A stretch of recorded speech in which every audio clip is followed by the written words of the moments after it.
All right. Thanks everyone for joining. My name is Perry Dikotla. I'm based in the South African office. So yeah, thanks for showing up for this is our day 4 of our virtual open week. So this is a big week for you as potential students, students who are already with EIT, to get to know more about what we do at EIT and some insights into our programs. So thanks very much. And before I start the show, I just want you to have a look at this slide. If you can just make sure that you disable the notifications so you don't get any sort of like a disturbance when you're trying to watch the session. So if you can follow some instructions over there. Thanks. All right, once again, today we'll be looking at an overview into our postgraduate programs. This exclude our doctorate program. This will be led by our higher education manager, Emma Hart, who is based in our Australian office, and then together with our student ambassador for 2025, Sherwin Rivera. I hope you can hear me as well. And just before I hand things to Emma, I just want to quickly address some common questions in terms of the recording certificate of attendance and the slides. Yes, we will be providing you with that. So just make sure that you check your emails between the 14th and the 15th.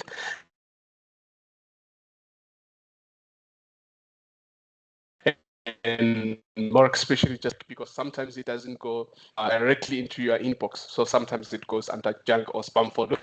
With regards to the certificate of attendance, so you need to ensure that you stick around up until the end of this session. So I'll be sharing a slide or a link that you can follow in order to claim your certificates of attendance. And then once again, between the 14th and the 15th, that's where we'll be sending that out. Right, and then I just want to quickly, more especially for those who are joining us for the first time, just to give you an overview of EIT. As maybe majority of you knows that we specialize. That's from short micro-credential programs for 3 months. We have advanced diplomas, we have diplomas, undergraduate, graduate certificates, masters, up to Doctor of Engineering, and Emma will be covering most of those particular programs. Another point is, and this is just one of the reasons why a lot of students consider to study with EIT, is because we're offering industry-oriented program, and the question might come and say, okay, what does that mean to me as a student? It means that what you learn today at EIT, it's something that you can immediately implement into the workspace. So when you finish your qualification, you still have that what the industry needs. And then yeah, we just like any higher education provider in Australia or private higher education. So we have all our programs are created with Australian government, and then we have some of our programs that are recognized by international engineering accords. We source our lectures from different parts of the globe, and we connect our students from different different parts of the countries, just also to give them a global perspective of engineering. We make use of a very unique method when coming to delivering our programs. We make use of webinars, remote labs, and simulations. And if you want to know more about some of these points, we've been covering a whole lot of that. Just look at the information on our YouTube channel for some of the events that already passed. But just gonna now hand things over to my colleague. She'll be covering most parts of our program. So just sit back and enjoy the session. So Emma, thanks again. I'll then hand things over to you.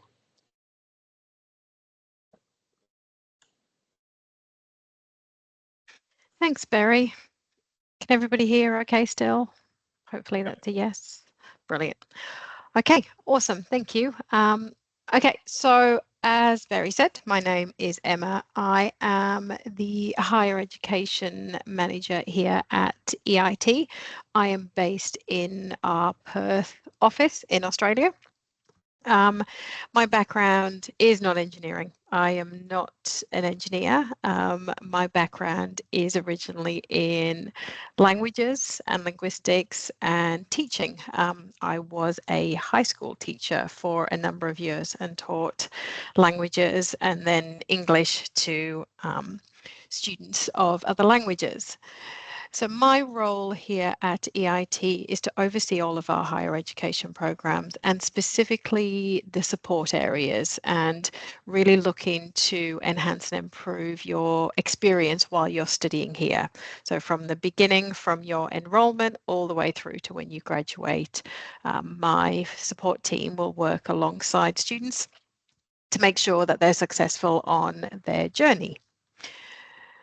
So first one on, why would you choose EIT? There are obviously a number of institutions around the world, a number of institutions within Australia that do have engineering programs. But what you'll see on here is why we would choose EIT. So we take part in a survey, number of surveys.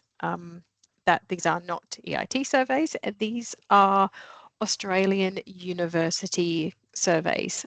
So all the universities within the country participate, and we have a student experience survey. So students who are currently in programs studying are sent a survey from the government, and also for our students who've completed our graduates. And what you see on there, for example, for postgraduate engineering programs, we are #1 Australian provider for students' overall satisfaction. We've also got #1 for employment in our undergraduate programs. We're in the top 3 for quality of education in undergraduate and top 3 for student support in postgraduate, a range of other things as well, but some real key ones. So this is working and looking at other universities as well. So this is gauged against all of those universities within Australia. So we're really proud of our results here, and we take pride in what we do, making sure that we give students the support and we give them that quality education and support experience throughout their journey with us. So what I'm going to do is run through our postgraduate programs in a little bit more detail and explain what they entail and how they're structured and how they work. So I'm first going to look at our graduate certificates. Now, we only run our graduate certificates online. We don't have an on-campus graduate certificate course, so every graduate certificate is online, and you'll see there are 4 streams. So we've got the civil engineering, industrial automation, mechanical and safety, risk and reliability. Now these graduate certificates, if you were studying full-time, are a 1 semester 6-month program, and you would complete 4 units within it is on the term, we've got 4 units, but these are in terms. So over 12 weeks, which is 1 term, you would do 2 units if you were studying everything, and then another 12 weeks you would have the next 2 units. So over 1, I suppose, semester, which is 6 months, 2 terms, you would then complete those 4 units. Now, each term is 12 study weeks. There are no breaks. So this is what we call intensive, part-time intensive. So it's a lot of work for some people. You've got a maximum of 3 years to complete the qualification, so those 4 units. So what we often find is students will complete 1 unit per term. So instead of doing this over 2 terms, and that 6 months, they may take a whole year to complete. But we do have students who may defer for a specific term. They may be extremely busy at home or at work and can't commit to the study, so they may take a term off and then return after. So you've got 3 years to be able to complete these 4 units. So we have 12 weeks, 2 units, 2 units, but you can reduce that to 1 unit. And a lot of our students do.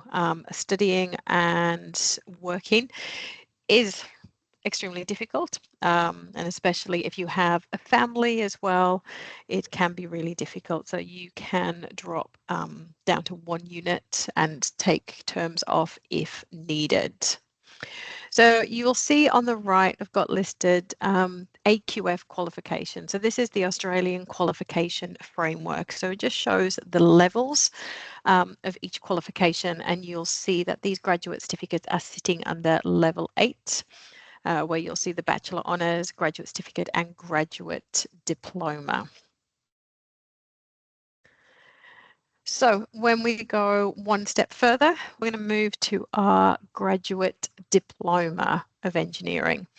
So the streams that we've got here, again, civil, we have electrical here, mechanical, industrial automation, and safety risk reliability. So we've got a variety of streams again. Now, a diploma is 8 units. So remember, the certificate was 4 units and a diploma is 8 units. So again, if you were doing this as 2 units each term, you would complete 2 units, term 1, 2 units, term 2, term 3, term 4, so over the duration of a year, and you would have your 8 units completed. Same applies if you needed to drop a unit and only do 1 at a time, you are able to do so. The good thing about the diploma is if you have done the graduate certificate, 4 units, and you decide to then progress to the diploma, the 4 units that you completed in the graduate certificate will be credited into your diploma. So you don't need to complete those units again. So you would do 4 units graduate certificate, decide to do the diploma, those 4 units accredited, so you only have 4 units left to do. Graduate certificates and graduate diplomas, we often get students coming into these instead of committing to the master's degree, firstly, because they may have been out of study for some time. So a lot of our students may have done their undergraduate degree. They may have then been working for a period of time and decided now it's time to do their postgraduate study, but they aren't sure whether they want to do a full master's. So they decide then to go into the graduate certificate taster. You can have a little taster, you do 4 units. If you decide, nope, I'm far too busy in my personal life and in my work life and I'm not able to commit to study, that's fine. You complete with your certificate. A lot of our students will do that certificate and then say, okay, I've enjoyed it. I'm going to go in the next step and let me look at the diploma. So they'll do 4 more of those units because they had the first 4 credited from their certificate, and then they complete with their diploma. Some students then will progress onto the masters, which we'll talk about in a moment. So it is quite flexible and it does give students options. So if you're not sure about committing to the masters, then you can think of doing the graduate certificate, the graduate diploma, and slowly progress up. So all of the units that you complete, if they're in that same stream, will be then credited. So you're not going to be repeating the same things again, which means when you get to the next level course, your time is reduced because you've already got some units that you completed within that diploma or that certificate. Some of our students will do the graduate certificate and then instead of doing a diploma, may jump straight to the master's, and that's perfectly fine. So every student is different, every journey is different. And you can be quite flexible in how you work through those. So that then takes us into our masters. So I'm going to talk about the online version of the program first, and then I'll explain the difference with the on-campus. So for online, again, you've got here 4 streams. Now, just noting the safety, risk and reliability that we had a graduate certificate and a graduate diploma in, we do not have at the master's level. So that stops at the graduate diploma level. So here we've got our 4 streams of civil, electrical, mechanical, and industrial automation. Same applies with the study periods in terms, 12 weeks each term. So if you were doing this fully, you'd complete 2 units each term over 8 terms. So that would be 2 years. Your thesis unit, your final unit that you complete, you would do this over the final 2 terms. So it's too much to do in 1 term. So you'd complete it over those final 2 terms. Again, terms work exactly the same as the certificate and the diploma. And what you will find is if you are studying in the master's, or you might be in the diploma, or you might be in the graduate certificate, any units that appear in all of the programs, you will find that you would be in the same class, essentially, as all of those students. So if you're a master's student in civil, you may be in the virtual class, a bit like this, with students who are studying in the graduate certificate, who are in the graduate diploma. So it is the same unit. So students from each specific program will all possibly be in the same class. What we've also got as part of the master's is workshop and industrial experience units that you need to complete. So these are what we call 0 credit units, but they are mandatory. So we have hands-on workshops that if you do not have an undergraduate degree that is under the Washington Accord, then you may have to do these workshops. We often find that a lot of our students do have an undergraduate degree under the Washington Accord, and then they are exempt from these workshops. We also find that a lot of our students, of course, are working in industry and so already have that hands-on experience. So we'll often apply for RPL for these specific workshops as well. We've also got, as I mentioned, the professional experience, which is 240 hours of professional experience that you need. Again, a lot of our students who are studying the online program are already working in industry and therefore, again, apply for RPL. So if you already have that experience, we're not going to make you do it all again. So you could apply for RPL for those 0 credit mandatory units that we have. So again, just noting on the AQF on the side, so our master's degrees are level 9. And again, you've got up to 5 years to complete. So same situation as the others. If you have something happening at work, you have a really big project, you might decide, no, this term, I'm not going to study, I don't have time, so I'm going to defer a specific term, and then I'll come back the term after to continue on. Or again, you can drop down to say 1 unit if needed in a specific term, but you have 5 years to actually complete your degree. So looking next at our on-campus masters. So it is the same number of units and exactly the same units. The difference is that our masters on campus in Perth, in Melbourne, and over in Brisbane, they run in semesters. So instead of doing 2 units each term, students would do 4 units in each semester, and you would complete that over 4 semesters. So again, still 2 years to complete, but you're doing 4 units together instead of 2 and 2 over that time.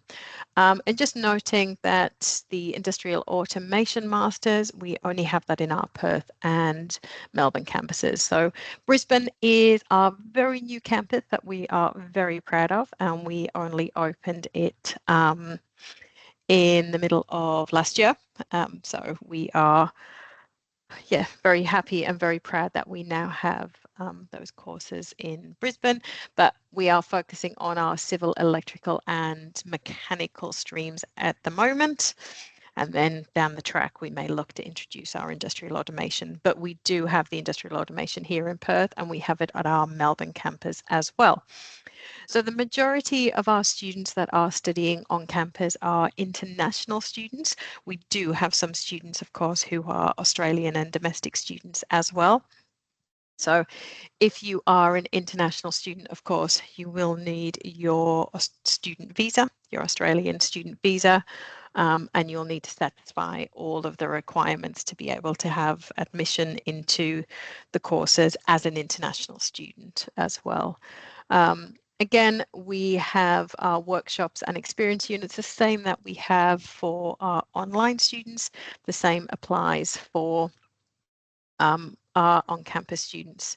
And again, and some of our students are able to apply for RPL because, again, if you have your undergraduate degree under the Washington Accord, you will be exempt from those workshops. And if you have worked in industry, you may be able to apply for RPL for the industrial experience. But a lot of our students complete an internship here in Perth and in Melbourne in order to satisfy the professional experience unit as well. So moving on from the courses into the support that we offer. So we have what I would call is our secret weapon in our learning support officers. So you will find that a lot of universities and colleges around the world don't have this same person. So the learning support officer is side by side with you as you go through each of your units. So you would have for your unit your lecturer, so who is delivering the technical engineering content, but you'd also have a learning support officer who will guide you all the way through from orientation into graduation.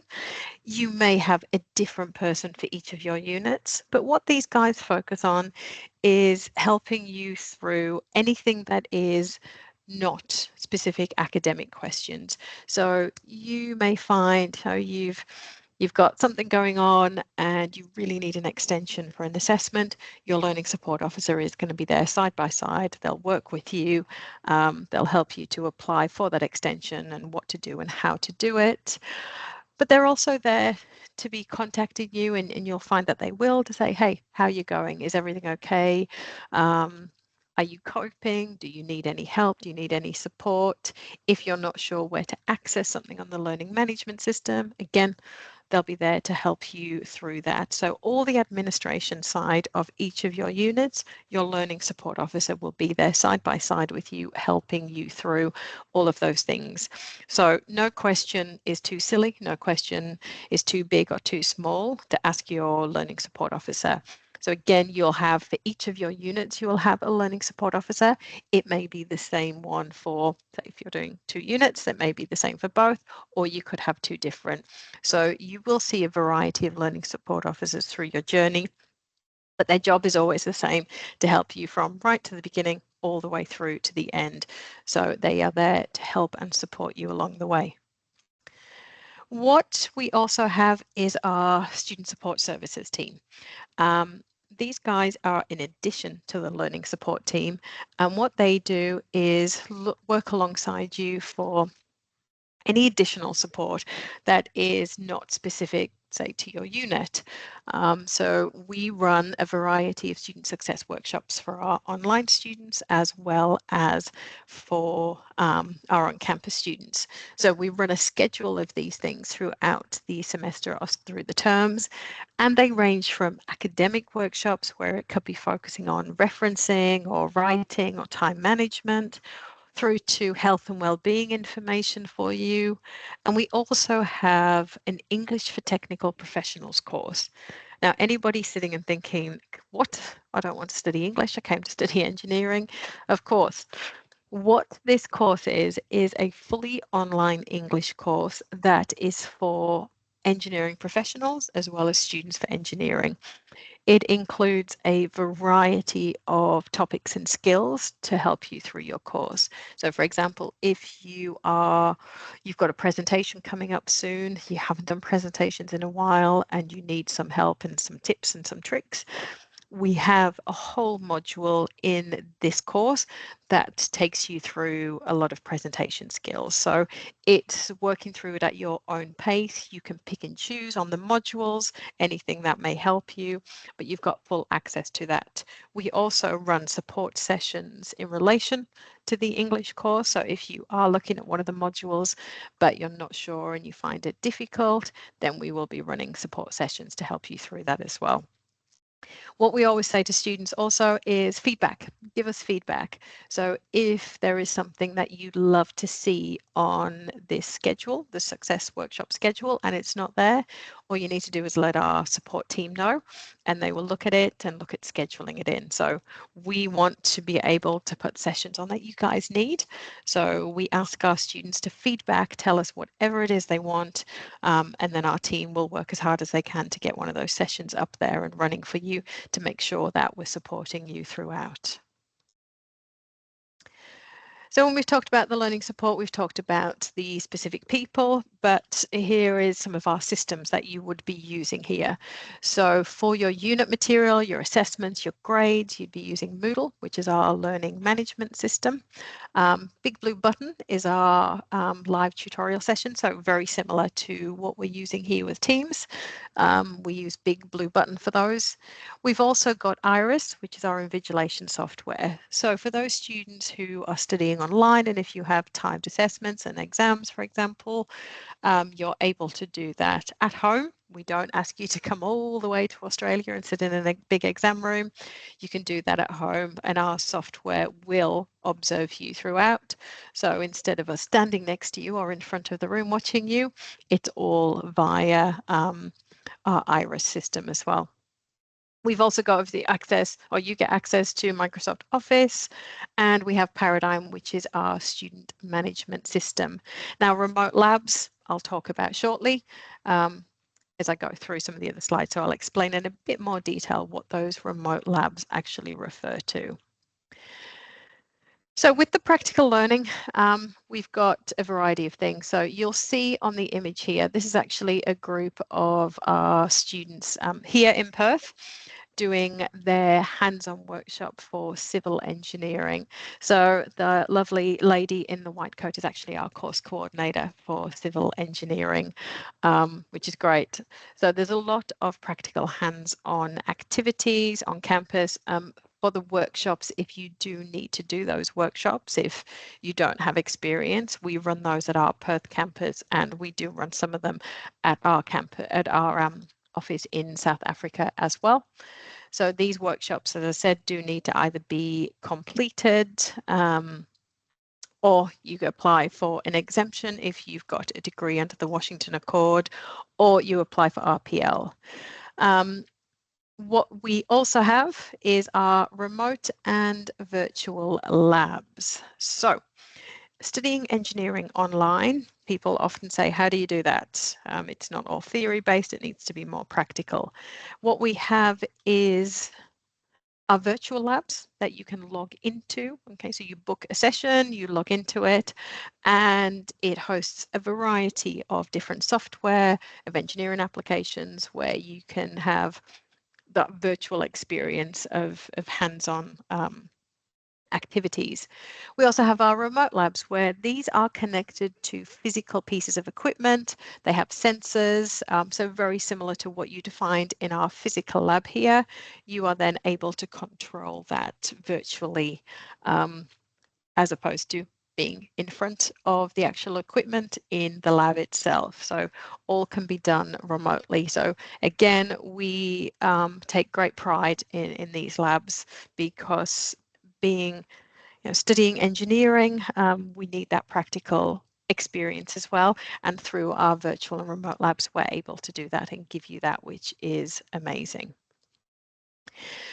So with our lecturers, we do have our lecturers from around the globe, which is amazing. But not only are they situated around the globe, they're not just academics. they actually all have a lot of industry experience, which is amazing. So when they are teaching you, they're not just teaching the theory, they are able to apply it to real world experiences because they've worked in the industry. They haven't just lectured all their life, they haven't just worked in a university. Some of our lecturers have their own businesses, some have been working in a variety of areas for a number of years. So they also bring that expertise to these classes so they can apply what you're learning to an actual real world course, which is amazing. So on the lecturers, what we also have is, when we talked about student support, we also have academic support. So our lecturers look after everything that is academic. So when I said your learning support officer will help you with all the administration, anything that's not technical engineering, your lectures are there for the academic content, and will help you through any practicals you have. So you'll find with your classes, your lecturers will be telling you to go and log in to some of the remote and virtual labs, but they'll also help with that, give advice as well. So it doesn't matter whether you're on campus or whether you're online, our lecturers and our course coordinators will help you all the way through your course as well. If you ever found that you couldn't get hold of your lecturer, again, it may be time zones, they may be somewhere on the other side of the world asleep. Our course coordinators are always there to help you. And if you aren't able to contact them or you're not sure, the learning support team will always put you in contact with them. So always go back to your learning support officer if there's any assistance that you need and you need additional help from your lecturers as well. So they will always be able to point you in the right direction, contact your lecturers for you, and put you in contact where needed. Okay, so on the entry requirements, I'm not going to go through these in a lot of detail because there's so many different ones based on where you are from. So you can find our entry requirements on our website. It's also got listed on here the options for fees. So there's different options to be able to pay. You can pay at the beginning, you can have installments split over study periods. And for students who are Australian, you can use fee help. So for those who don't know what fee help it is government assisted loans. And essentially the government will pay for your course initially upfront, and then you will pay through when you pay your tax after that. So that is available to Australian citizens. We also have a variety of scholarships, partial scholarships available. And again, they're on our website, on our scholarships page. So if you are interested, I suggest you go into that page, have a look at the different types of scholarships we have, the entry criteria or the eligibility criteria, and how you need to apply for those. So all that information on entry requirements, fees, and scholarships is on our website. So you've had probably enough of listening to me for half an hour. So I'm actually going to pass across to our lovely student ambassador for 2025 to Sherwin. And Sherwin's going to tell you a little bit more about his experience. So Sherwin, are you there?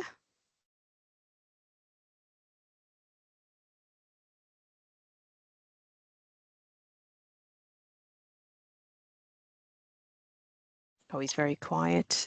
Hi, Sherwin.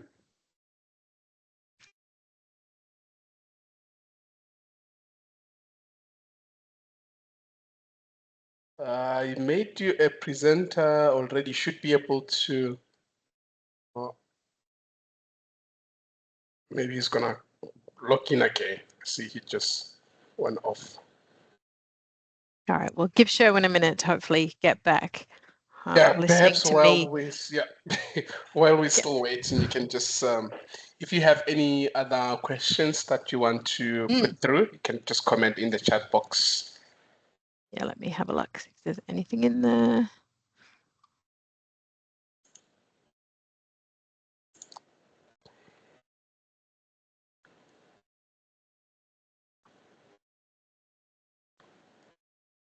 Let's see, Sherwinsburg. Let me see here.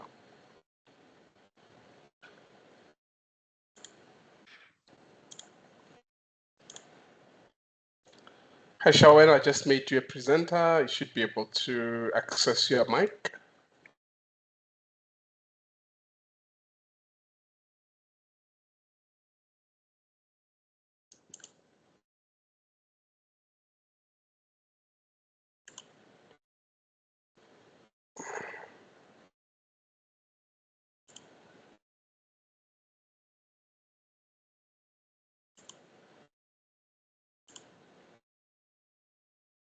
Okay, just a sec. Well, we're looking to hopefully if we can get Sherwin in. Let me see if there's any specific questions. Let's see. If you have an advanced diploma, how long does it take to do a degree course? If you are studying the advanced diploma, that usually takes you, and you look at the different AQF levels, that could take you into the bachelor degree, and you can get credit from our advanced diplomas into the bachelor degree, and then, but each one is different. So how long does it take to do a degree course really depends on the undergraduate course you have done. Or the advanced diploma you've done into the bachelor, but our advanced diplomas don't go straight into our masters.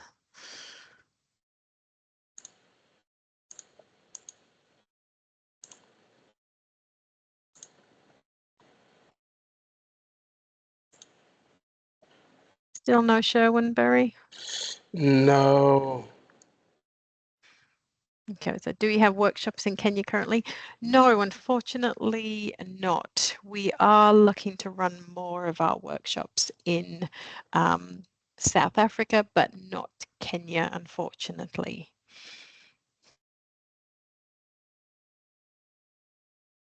Okay. Let's see what Sherwin says.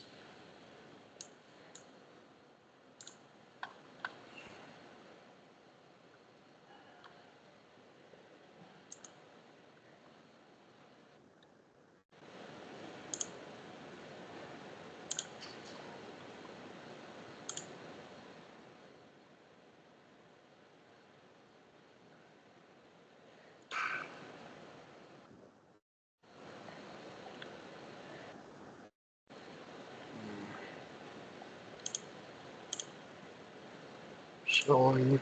Okay, let's try again.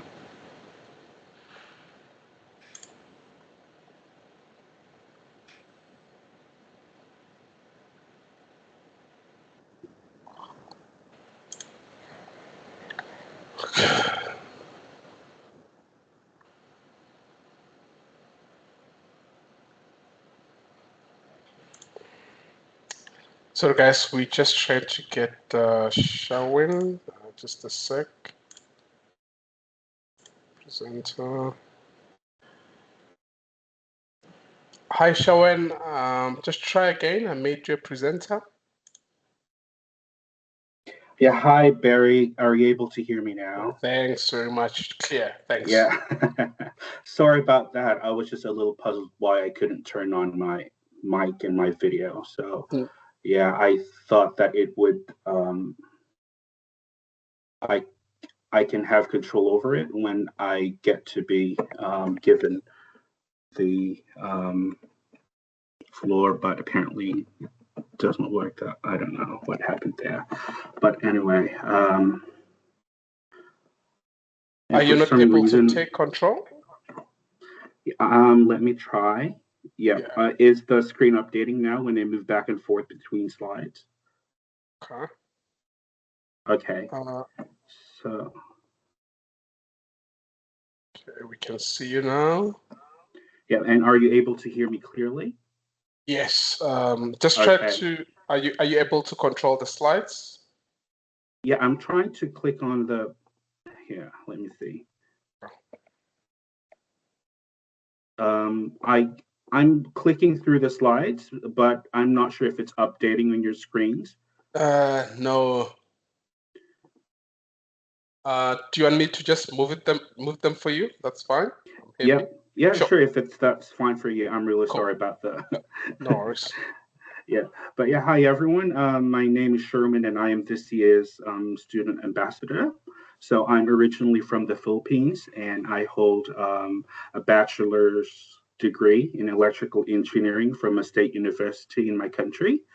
And I have been working as an electrical engineer for ASCO Power Technologies, which is now owned by Schneider Electric in the Philippines for a few years before I decided to come over to Australia and upskill. So at first, I came here as an international student and studying diploma in IT, specializing in cybersecurity. And then after that, I decided to apply for the Master of Engineering program at EIT. And currently, I'm now in the final semester of my studies. I'm now doing my thesis. And yeah, there are still a lot of hurdles that I need to get through before I finally earn the degree. But yeah, slowly I'm getting there. And hopefully, I can continue on with my studies towards earning Doctor of Engineering also at EIT if conditions and opportunities permit. And one thing that I forgot to mention here is that I'm currently employed now here in Australia. I have an employment at the city of Fremantle, which is about 40 minutes from Perth. I'm now working as a graduate engineer, even before graduation. So that's I'm very happy about that. And then my current employer is looking to sponsor me later on because they're happy with my performance so far. And that is thanks to EIT's training as well. So Barry, if you can move over to the next slide.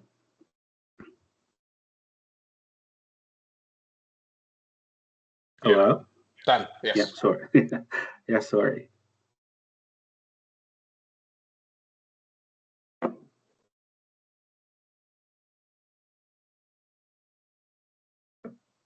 Okay, not really sure if my, let me see.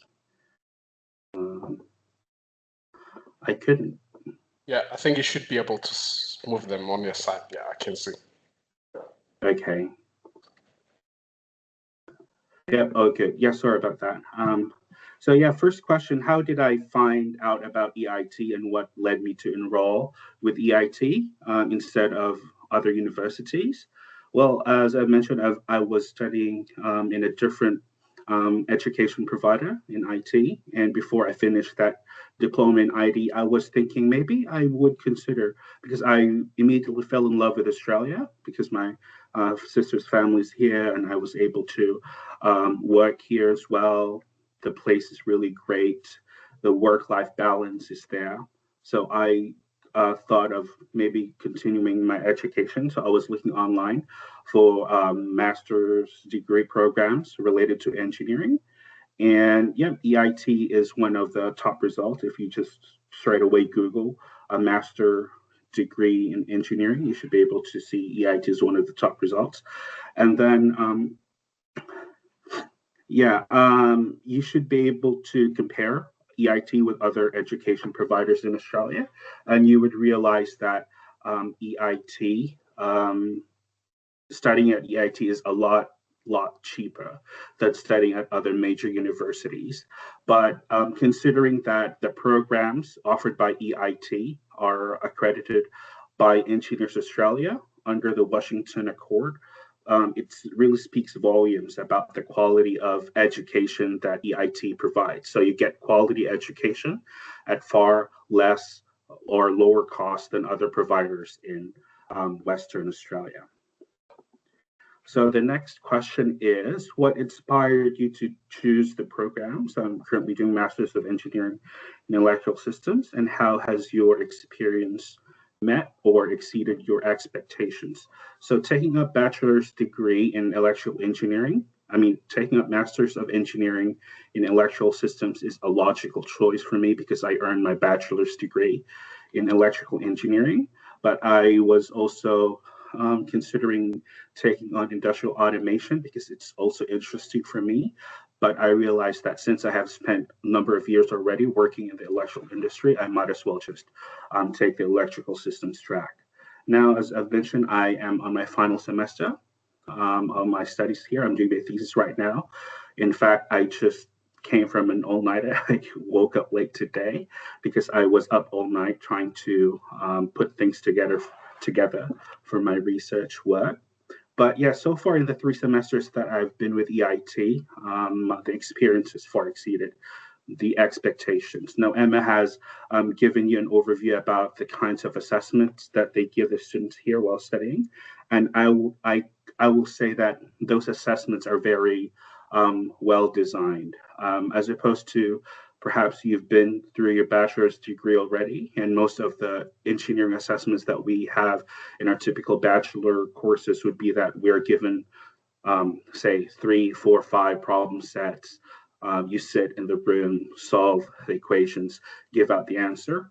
But assessments here at EIT are a little bit different, although we do have some individuated exams like that. But all other assessments, like maybe 80% of them, they are forcing you to really articulate, to really write your understanding, to really reflect on the topics, to even include your personal reflections on all whatever you have learned, and to make sure that the learning process is engaging and more meaningful, and that you can really immediately apply what you have learned in the real life workplace, as opposed to just blindly doing your calculations without really fully understanding the concepts. Now, one other thing that exceeded my expectations is the software collection that is available in the remote labs. I was able to get my hands onto expensive software packages that are used in the industry by just logging into the remote labs and getting a feel of how it is to actually use those software without having to buy the software themselves, because they really cost a lot. And then the software that we use in the remote lab are the actual software that I actually use in my workplace right now. So I'm working in an engineering consultancy firm that looks at power systems, that looks at solar installations, and we use exactly the same software available on the labs as we do in the workplace. So now it becomes easier for me to beat the learning curve in the real world settings. Other engineering schools might just focus in theory. They might waste your time solving 100 equations at once, but when you get to the workplace, you still don't know how to operate the software. EIT is different. It really gives you hands-on experience that will bring the theory to life and presents it in a more practical way. And Emma has touched base about LSOs as well, and I didn't realize that learning support officers is what separates EIT from all other educational providers, even in Australia. I thought that every other school in Australia would offer learning support officers, but apparently not. So there was a time when representatives from Engineers Australia came over to the Perth campus to do an evaluation, and they said that they haven't in their whole life, and in the many schools that they've been to, they haven't found an equivalent to the learning support officers that we have at EIT. So the LSOs, as Emma mentioned, are there to help you outside of the academic stuff. So they take care of the administrative stuff, and I really find them very helpful. I find them very supportive, very friendly, and very genuinely invested in the progress of the students. Now, the next question is, can you share a memorable moment or challenges you faced during your studies and how you overcame them, So, yeah, managing multiple deadlines is indeed are indeed memorable moments for any working student. Now, what's really good here in Australia is that you can really balance work, studies, and your personal life, because the public facilities are good. Getting from point A to point B, no problem. You would not be under the mercy of, say, the traffic or the weather, because everything just works really well, like clockwork here in Australia. So yeah, you are able to really to have a full control of your time. So if you set up your schedule that from this time to this time, I'll do this. From this time to this time, I will go to this place. You can really achieve that doing studies in Australia, and especially with EIT.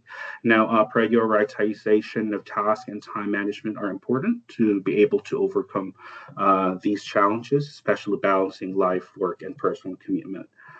Now, what advice would you give to students who are considering studying with us? Yeah, I wouldn't sugarcoat it, but yeah, this may not be true to those especially gifted people, but engineering really is a challenging field. I find electrical engineering difficult. There are concepts that I still struggle to understand even up to this point. But I would advise you, especially the prospective students, to really focus on learning for the sake of learning and not just to earn a degree. Because earning a degree without you learning, is basically useless. The programs at EIT offer valuable hands-on experience that will align closely with what is actually being done in the industry. So you would not really find it hard to adjust from the classroom to the office or to the field setting. And then one other advice is just to not just focus on passing or getting a passing mark for the assessments, but to really take time to truly understand the concepts being taught and how to relate those concepts into real world situations. So always make it a goal to fully understand the basic concepts, because if you fully understand the basics, it will now be easy for you to tackle more complex topics. So in what ways has this learning experience broadened your perspective, both academically and personally? So as I already mentioned, that studying at EIT just made me realize that learning is fun, and then learning need not be difficult, challenging, yes, but it should not be impossible. Especially with the approach that we have here at EIT. We have expert instructors, teachers from the industry who are able to communicate complex ideas in a way that is clear and engaging.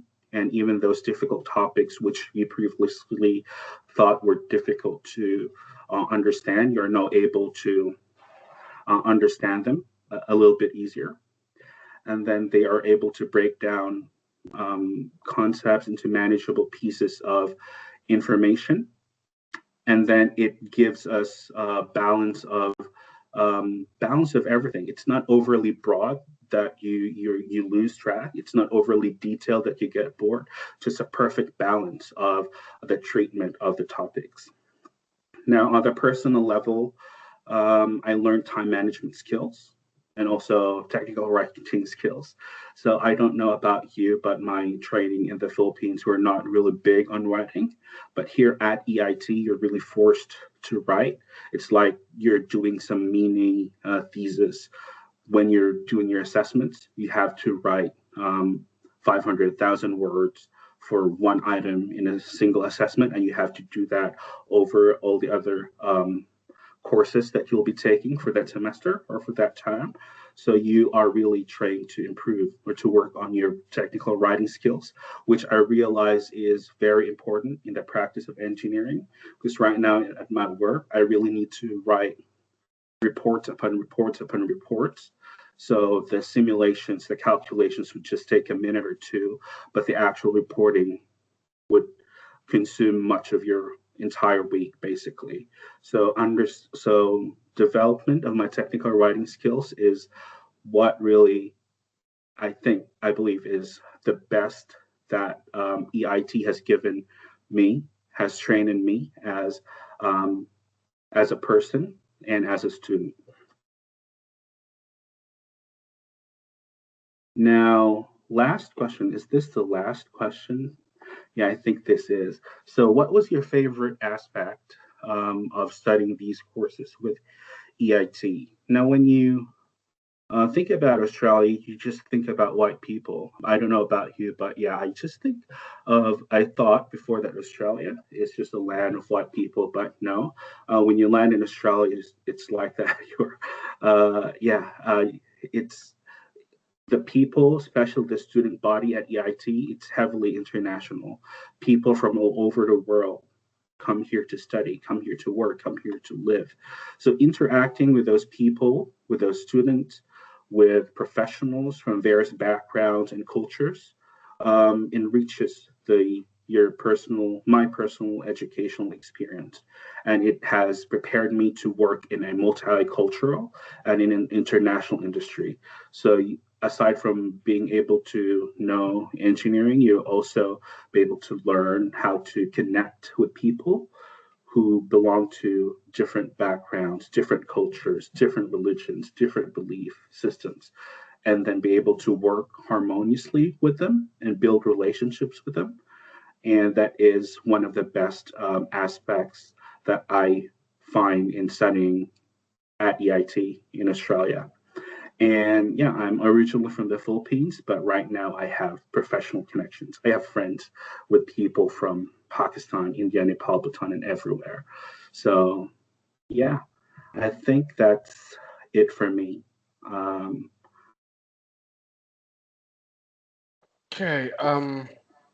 Thanks very much, Sherwin. Such an inspiring story and a proud EIT student. And I guess our audience have learned a lot from you, and you're such an inspiration to engineers out there. And we wish you all the best with your studies. And just before we go in a few parts of the slides, I just want to check with Emma if maybe did you want to maybe comment on Sherwin's feedback? Sure. Well, big thank you to Sherwin for joining and explaining. I think I was just saying I can talk forever on the programs, but it's so much more interesting listening to someone who's studying the program and from your experience. So really appreciate your time and you coming to this show and talking to everybody. So yeah, just a huge thank you for me, and some really good points. It was interesting listening to your journey as well, which is amazing. So thank you. Thanks, Emma. And then, yeah, for those who have been asking, so as I've mentioned, so this is the QR code that you need to follow in order to claim your certificate of attendance. What I will also do, I'll just add in the link that you can also follow if you are not able to scan that QR code. Just ensure that you complete that in order to get your certificate of attendance. And I know my colleague has already covered some of the questions, but I was just wondering if maybe there's any other questions that anyone wanted to share. If you can just put in the chat box. Or to Sherwin as well. He's still here with us.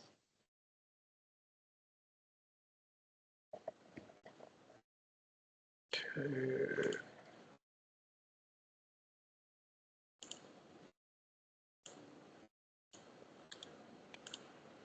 So there's another one here, Emma. I wonder if you can be able to assist.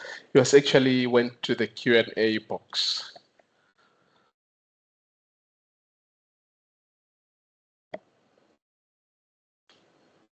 Is that the one about having the bachelor degree in mechanical engineering? Yes, yes. I think I answered that one. I did put a comment and said, unfortunately not, we can't provide supervision, but get in contact with us because there may be, like we talked about, our academics from around the world. They may know someone who can help. So we have a lot of contacts around the world that may be able to help. So although we can't actually do it, get in contact and we may be able to help you with someone who can. Thanks, Emma. And I see Christian Kwame. Are you able to just type your question in the chat box? I see a hand is up.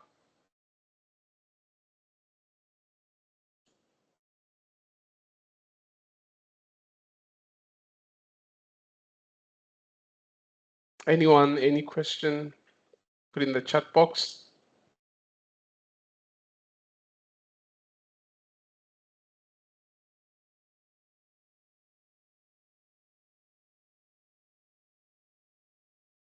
Okay, so on that note, we're gonna have to wrap up the show, and I just want to take this opportunity to say thanks to Sherwin and my colleague Emma, and thanks to you for joining us for this session. I hope you've obtained quite a lot of important information. We still have one more day to go to wrap up our virtual open week, but all this information or all this session have been posted on our YouTube channel. So if you might have missed one on Monday, Tuesday, go and have a look. The information is there. And then if you have any questions that might come after, feel free to send us an email with your questions, and we are happy to assist you. Any last comment from you, Emma? No, just a big thank you, obviously, to you, to Sherwin, but also to everybody who has joined the session. Yeah, so please, any other questions, please send through to us. More than happy to answer. Thanks, Barry. Thanks, Emma. Have a great one. I will stick around if there's any last minute questions, and yeah, I'll just switch off my camera. Thanks.